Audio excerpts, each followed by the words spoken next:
nous trouvons 2 rue Charles-Dubois, au cœur de la maison du couple Verne.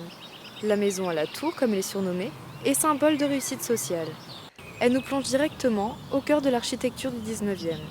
Aujourd'hui transformée en musée, elle accueille plus de 30 000 pièces de collection acquises par Amiens Métropole en 2000.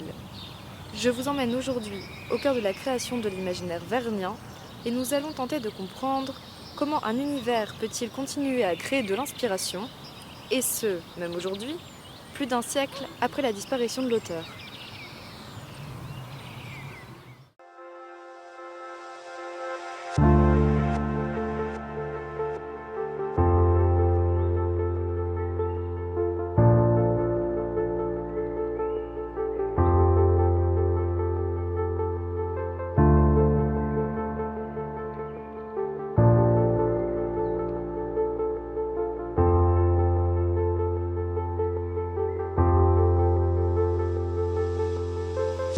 Jules Verne était un passionné d'astronomie et de progrès techniques, venu rythmer sa vie et son œuvre. Elles sont directement inspirées de la première révolution industrielle, avec par exemple l'invention de la dynamite, de la première ligne de chemin de fer ou du pantélégraphe.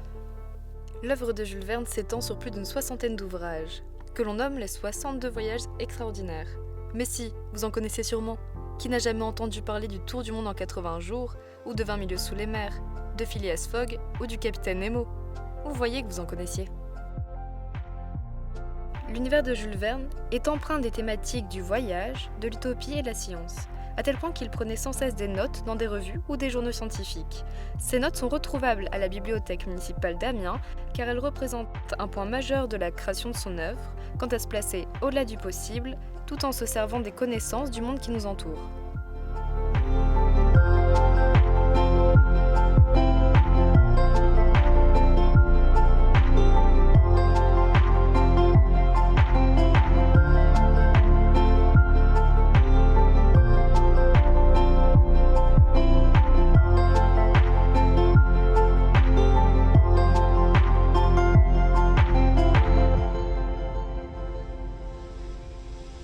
Il s'agit bien là de la création d'un monde.